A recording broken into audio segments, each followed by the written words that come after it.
Kunci utama agar obrolan terasa menarik adalah adanya ketulusan dan rasa ingin tahu. Ketika kita benar-benar tertarik dengan lawan bicara kita, obrolan jadi terasa lebih hidup dan mengalir alami. Obrolan itu seperti main pingpong, harus ada timbal balik. Kalau terlalu banyak bicara, tanpa memberi ruang lawan bicara untuk menanggapi, bisa terasa membosankan. Sebaliknya, kalau terlalu pasif, orang lain bisa bingung mau ngomong apa. Dalam sebuah percakapan, kedua pihak perlu sama-sama aktif. Seperti permainan pingpong, bolanya harus saling lempar tangkap.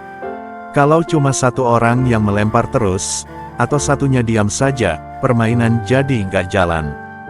Begitu juga dengan ngobrol, harus saling memberi dan menerima respon. Kalau kita terus-menerus bicara dan nggak ngasih kesempatan orang lain buat ikut ngobrol, obrolannya bisa terasa kayak ceramah.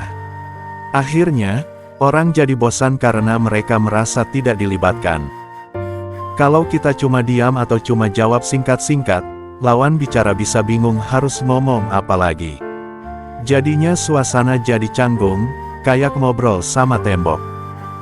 Intinya, dalam obrolan yang seru, dua-duanya harus sama-sama terlibat. Ada yang bertanya, ada yang menjawab, lalu saling menanggapi dan memberi ruang. Jadi, bukan soal siapa yang banyak ngomong, tapi gimana caranya supaya komunikasi berjalan dua arah. Kita juga disarankan untuk menghindari pertanyaan-pertanyaan yang terlalu biasa atau klise dalam obrolan, terutama jika kita ingin membuat percakapan jadi lebih menarik.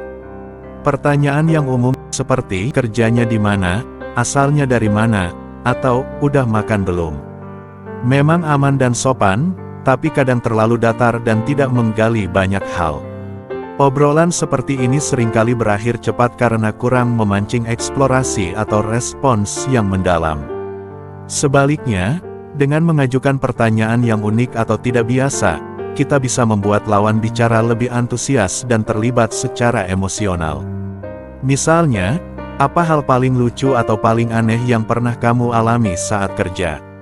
Pertanyaan seperti ini mendorong orang untuk bercerita dan membuka sisi pribadi mereka, yang biasanya tidak muncul dalam percakapan sehari-hari. Selain itu, pertanyaan yang tidak umum juga menunjukkan bahwa kita benar-benar tertarik pada lawan bicara.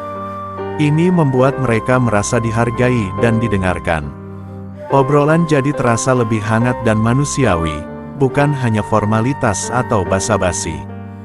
Bahkan, dalam konteks pertemanan atau hubungan yang baru, pertanyaan yang unik bisa menciptakan kesan yang lebih mendalam dan membedakan kita dari orang lain. Namun penting juga untuk tetap peka terhadap konteks dan kenyamanan lawan bicara. Jangan sampai niat menggali obrolan malah terasa seperti menginterogasi atau terlalu pribadi. Intinya adalah bertanya dengan tulus dan penuh rasa ingin tahu, agar percakapan tidak hanya menarik tapi juga menyenangkan bagi kedua pihak. Dalam sebuah obrolan, kita boleh banget menambahkan unsur lucu atau candaan, tapi tetap harus tahu batas. Humor itu bisa jadi alat yang ampuh untuk mencairkan suasana, membuat percakapan terasa lebih ringan dan menyenangkan.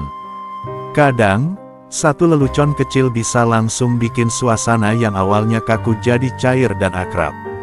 Tapi kalau digunakan berlebihan atau tidak pada tempatnya, humor malah bisa jadi bumerang. Misalnya, kalau kita terus-menerus melontarkan candaan tanpa memberi ruang untuk pembicaraan yang lebih serius atau mendalam, lawan bicara bisa merasa tidak dianggap serius. Begitu juga kalau humornya sarkastik, menyinggung hal sensitif, atau nggak nyambung dengan konteks, itu bisa bikin orang lain merasa tidak nyaman. Jadi, penting buat membaca situasi dan tahu kapan waktu yang tepat untuk bercanda, dan kapan lebih baik untuk mendengarkan atau bersikap serius. Humor yang pas biasanya muncul dari kepekaan terhadap suasana dan kepribadian lawan bicara. Kalau kita sudah cukup kenal dan tahu mereka punya selera humor yang mirip, kita bisa lebih bebas berekspresi. Tapi kalau masih baru kenal, sebaiknya mulai dari humor ringan yang umumnya lebih aman. Intinya, gunakan humor sebagai bumbu, cukup untuk menambah rasa, tapi jangan sampai malah menutupi keseluruhan rasa obrolannya. Dalam sebuah obrolan, kita tidak hanya menyampaikan informasi atau fakta secara kaku dan datar, tapi juga membungkusnya dalam bentuk cerita.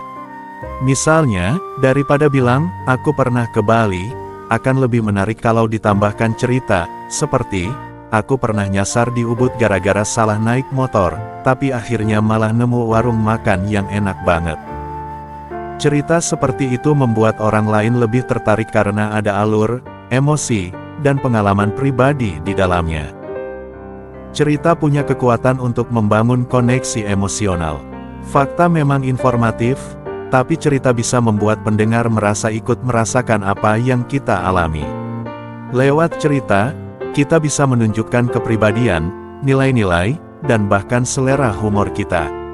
Orang jadi lebih mudah nyambung dan merasa dekat karena cerita membuat percakapan terasa lebih hidup dan manusiawi. Selain itu, cerita seringkali membuka peluang untuk topik lanjutan. Ketika kita menceritakan sesuatu, biasanya orang lain jadi teringat pengalaman mereka sendiri dan ingin berbagi juga. Itu yang bikin obrolan mengalir dan tidak berhenti di satu titik saja. Jadi, dengan membagikan cerita, bukan cuma menyebutkan fakta, kita sebenarnya sedang menciptakan ruang untuk keterlibatan dan kedekatan dalam komunikasi.